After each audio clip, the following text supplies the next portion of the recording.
Men and women in uniform who bravely go where they're called to protect our democracy. But what happens if the mission abroad leads to chronic and even fatal disease once they return home?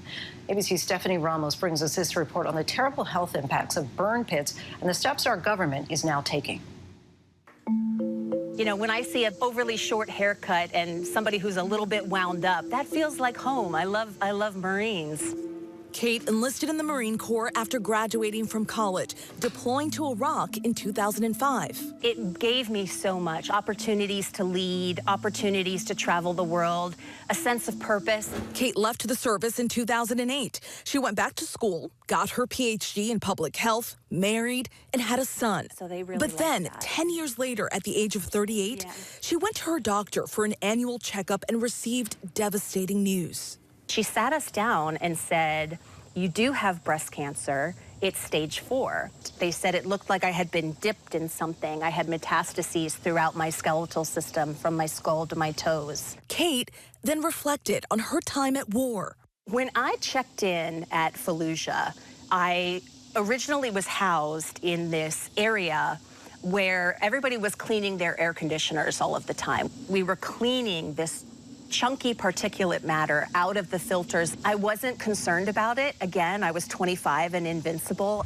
That particular matter, she believes, might have been the product of unfiltered trash fires, also known as burn pits, used by the military to dispose of waste, chemicals, and plastics, which potentially exposed anyone nearby to clouds of toxic fumes. So before you deployed, did anyone ever warn you about these burn pits? I definitely didn't know that I would leave my deployment with exposure risks. According to the U.S. Census, Kate is one of 3.8 million service members who deployed post 9/11.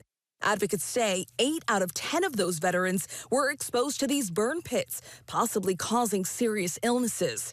For years, the Veterans Administration hadn't acknowledged that people faced any long-term health risks after being exposed to burn pits, which affected what type of health care or disability they could receive. I went back and forth with the Veterans Administration for 3 years. They denied my claim. They denied appeals. They said, you know, we're not approving claims for burn pits right now. But the Biden administration says they're working to change that. The administration establishing a new pilot policy for U.S. veterans who have been exposed to burn pits, especially those with constrictive bronchiolitis, lung, and rare respiratory cancers. When you have so many people who are veterans and have been exposed to this and come out with these chronic diseases, we can see the association. According to the White House, the Veterans Administration will now create presumptions of exposure when the evidence of an environmental exposure and the associated health risks are strong in the aggregate, but hard to prove on an individual basis. It's an issue close to President Biden's heart. It is not because my son died of glioblastoma, disease of the brain, went very, very healthy, but he lived in the plume of those burn pits for a long time. Currently, veterans have 5 years after they're discharged or released to make claims related to their service in Afghanistan or Iraq. And the Biden administration wants Congress to extend that timeline. But that doesn't help Kate now, who is using a private health care provider after years of rejected claims at the VA. She's hoping this policy eventually gets the green light so other veterans can get the help they need before it's too late.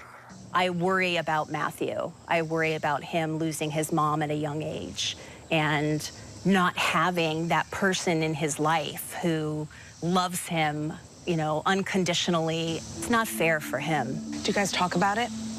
We do, and it's interesting because he knows. The other day we were talking about Jesus and heaven, and he had all these questions, and then he got very still, and his eyes filled up with tears, and he looked at me and he said, "Mom, it's gonna be so sad." Stephanie Ramos, ABC News, Washington. So sad indeed. Our thanks to Stephanie for that. Hi, everyone. George Stephanopoulos here. Thanks for checking out the ABC News YouTube channel. If you'd like to get more videos, show highlights, and watch live event coverage, click on the right over here to subscribe to our channel. And don't forget to download the ABC News app for breaking news alerts. Thanks for watching.